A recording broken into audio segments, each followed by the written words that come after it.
आदमी ने अपने हाथ में रखे दूध के डिब्बे को देखा और तुरंत भागने का तरीका सोचा। उसने उसे कुचल दिया, फिर पूरा डिब्बा खोला और चम्मच से अंदर की मोम की एक परत निकाल ली। अंत में उसने चेतावनी का फायदा उठाकर मोम को पासवर्ड लॉक पर लगा दिया। इस तरह जब वे पासवर्ड डालेंगे तो फिंगरप्रिंट रह जाएगा। फिंगरप्रिंट के स्थान को देखकर ये पता लगाया जा सकता है कि कौन से 4 कीज हैं। अगला है पासवर्ड। लेकिन पासवर्ड लॉक तक कैसे पहुंचना है? हालांकि जेल में कई सुरक्षा परतें थीं, उसके लिए ये कठिन नहीं था। आदमी ने टॉयलेट पेपर को एक छोटे गोले में दबाया, फिर उस पर टूथपेस्ट लगाया। उसे ऐसे छोटे गोले के साथ कई जोक्स बनाने थे। फिर इसे गीले टिश्यू से लपेटा, फिर उसके पास बहुत चिपचिपा टिश्यू था। जब जेलर ने उसे खाने के लिए हथकड़ी खोली, उसने चुपचाप इसे छोटे खिड़की के लॉक में डाल दिया। इस तरह भले ही दूसरी पार्टी ने छोटी खिड़की को बंद कर दिया, वो इसे तुरंत खोल सकता था, फिर आसानी से पासवर्ड लॉक तक पहुंच सकता था। लेकिन भागने के लिए ये अभी पर्याप्त नहीं था। उसे 2 अन्य शर्तें भी पूरी करनी थी। पहले उसे जेलर के कार्य पैटर्न को समझना था ताकि बाहर निकलने का रास्ता मिल सके। दूसरा, बाहर कोई होना चाहिए जो उसे लेने आए।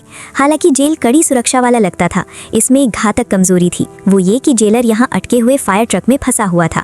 फिर आदमी ने जानबूझकर किसी को लड़ाई करने को कहा ताकि जेलर खुद को जेलर रूम में बंद कर ले। अंदर जाकर उसने यहाँ के कर्मियों की व्यवस्था का सावधानी पूर्वक अवलोकन किया। उसे पता चला कि केवल 2 ही गार्ड तैनात थे और उनकी आदत ये थी कि वे बाहर धूम्रपान करते थे। यही खाली जगह थी जहाँ से वो भाग सकता था। ऊपर लोहे के जाले के माध्यम से वो छत पर जेल के दरवाजे के खुलने और बंद होने की आवाज़ स्पष्ट रूप से सुन सकता था। इसे समय निकालने के लिए इस्तेमाल किया जा सकता था, लगभग 7 मिनट। अंत में उसने यहाँ कैमरा का इस्तेमाल करके हैकर दोस्तों को संचार का समय दिया। सब तैयार था, अब कार्रवाई का समय था। पासवर्ड लॉक खोलने के बाद आदमी ने पहले मॉनिटरिंग को उल्टा किया ताकि ये भ्रम बने कि वो अभी भी जेल में है। अधिक भागने का समय पाने के लिए वो वेंटिलेशन डक्ट से फायर स्टेशन तक पहुंच गया। फिर उसने कपड़े बदलकर फायर फाइटर का भेष धारण किया। इस समय 2 गार्ड अभी भी छत पर धूम्रपान कर रहे थे। अब टीम के साथ ही बाहर आने का समय था।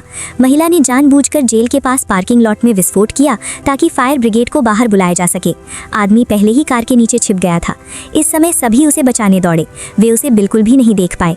वो गार्डों के सामने सफलतापूर्वक भाग गया, लेकिन वो अपराधी नहीं था, बल्कि एक सुरक्षा गार्ड था जो FBI के लिए पूरे देश के प्रमुख जेलों की सुरक्षा का परीक्षण करता था। हर बार वो अपराधी के रूप में जेल में प्रवेश करता और फिर उसमें कमियों को ढूंढकर जेल से भागने की संभावना को कम करता। हालांकि जैसे ही आदमी कंपनी लौटा, उसे आराम करने का समय नहीं मिला। FBI के लोग दरवाजे पर आए और कहा कि नामल नाम का एक बंदी चाहता है कि वो उसकी निजी जेल का परीक्षण करे। वहाँ पूरी तरह से बुरे लोग थे जो सरकार द्वारा जेल में रहना नहीं चाहते थे। लेकिन ऐसी संस्थाएं अक्सर कानून द्वारा नियंत्रित नहीं होती और प्राधिकरण द्वारा मान्यता प्राप्त नहीं होती। ये बहुत खतरनाक था, शायद वो इसमें मर भी सकता था। आदमी सहमत नहीं होना चाहता था क्योंकि उसने कभी निजी जेल का परीक्षण नहीं किया था। वो जोखिम नहीं लेना चाहता था। लेकिन उसके वरिष्ठ ने कहा कि दूसरी पार्टी 3 गुना शुल्क देने को तैयार है। ऐसे प्रलोभन का सामना करके उसे सहमत होना पड़ा। किसी पता था कि ये उसके दुष्स्वप्न की शुरुआत होगी। उसकी टीम ने उसे हमेशा की तरह नई पहचान दी। फिर उन्होंने उसे कोड हटाने के लिए कहा।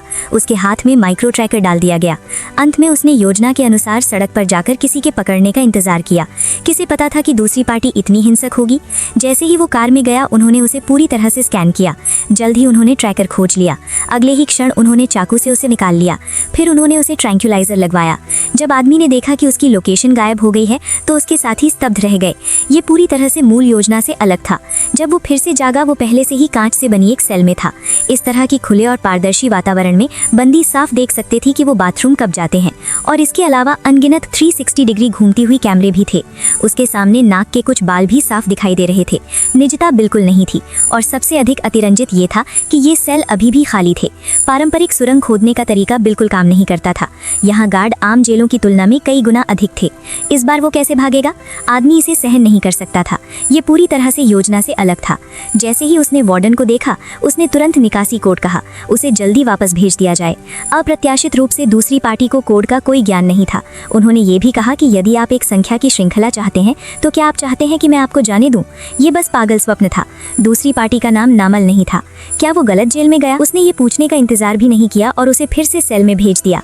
दूसरी तरफ के साथी अभी भी उसकी लोकेशन नहीं ढूंढ पाए थे। उसे यहाँ के वार्डन के सभी कार्यों की निगरानी करनी थी। ऐसा लगता था कि वो पुरुष जेल मास्टर का नाम जानता है। जेल में नए आने वाले के रूप में निश्चित रूप से वो पुराने लोगों का लक्ष्य बन जाएगा। जैसे ही दोनों पक्ष लड़ने वाले थे, आमो नाम का एक आदमी आया। गार्ड तुरंत हट गए। यदि वो नहीं जाता तो जाटलिंग द्वारा मारा जाता।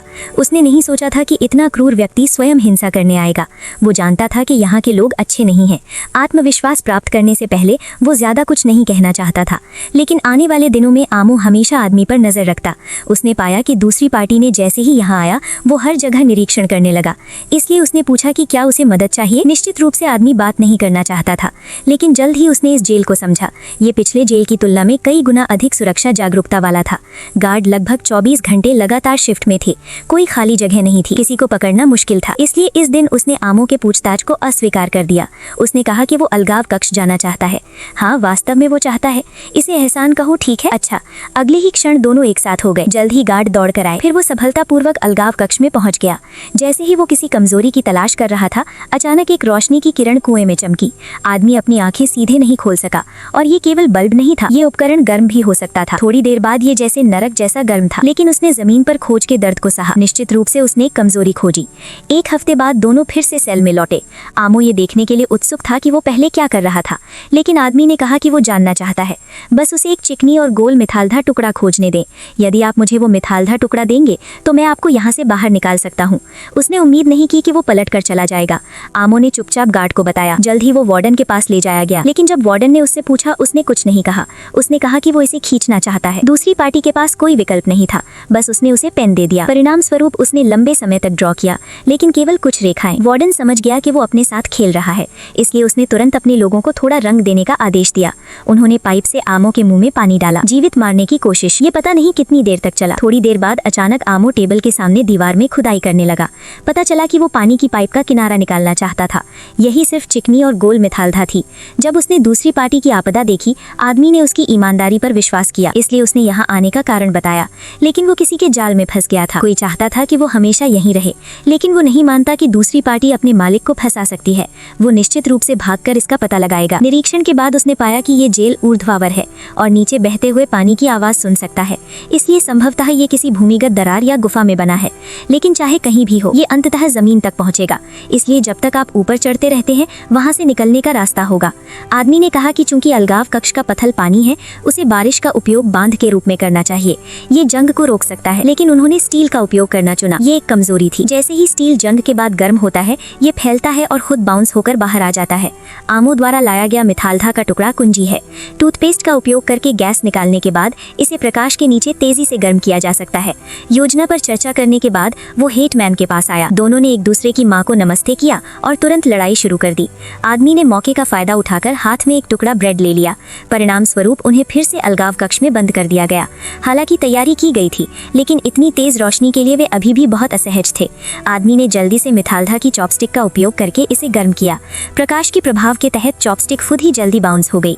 अगला उसे बस अभी की प्रक्रिया को जारी रखना था, जब तक उसने सभी चॉपस्टिक नहीं निकाल ली। फिर उसने ताज़ा छिपा हुआ ब्रेड मुंह में डालकर चबाना जारी रखा। फिर उसने संकेत देने के लिए फर्श पर दस्तक दी। आदेश प्राप्त होने पर उसने तुरंत हेटमैन का ध्यान आकर्षित करने के लिए चिल्लाना शुरू कर दिया। आदमी ने मौके का फायदा उठाकर चिपचिपे ब्रेड का उपयोग करके कैमरा ब्लॉक कर दिया। बेशक ऐसी शानदार कहानी को किसी प्रेमिका द्वारा देखना चाहिए। सही ढूंढने के लिए असली स्थान पर आए, हाथ पकड़ें। मुख्य पात्र उच्च शिक्षा प्राप्त और उच्च गुणवत्ता वाला है। संपूर्ण जानकारी कई बार समीक्षा की गई है। छद्म पुजारी पागल है। सही चुने, जो पसंद है उसे चुने। आपके प्रशंसक में से सही व्यक्ति को ढूंढें। सही व्यक्ति को पाने के बाद वो लोहे की प्लेट खोलकर मार्ग में प्रवेश कर सकता है, लेकिन यहाँ की सुरक्षा उसकी कल्पना से भी अधिक थी। ये दरवाजे बिल्कुल नहीं खोले जा सकते। वो केवल पाइप के साथ ऊपर चढ़ सकता था। इस समय दूसरी तरफ का वार्डन अलगाव कक्ष में पहुंच गया। उसे लगा कि ये आमो है जो जेल की कठिनाइयों को सहन नहीं कर सका, इसलिए वो यहाँ शांत होकर उसका मजाक देखने लगा।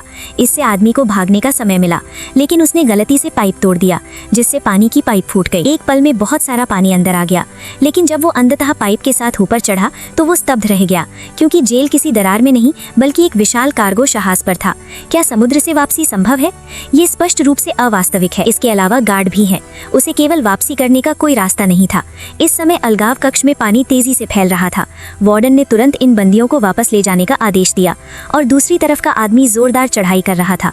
उसे गार्ड आने से पहले अलगाव कक्ष में वापस पहुंचना था, अन्यथा परिणाम अकल्पनीय थे। सौभाग्य से वो अंततः वापस पहुंच गया, सफलतापूर्वक संकट से बच गया। हम कहाँ हैं नहीं पता, लेकिन जब वार्डन जांच करने आया तो उसे फिर भी कुछ बाल मिले। उसके अधीनस्थों ने सोचा कि ये पानी के बहाव की वजह से निकला, लेकिन उसने ऐसा नहीं सोचा। कार्यालय लौटने के बाद उसने एक रहस्यमयी फोन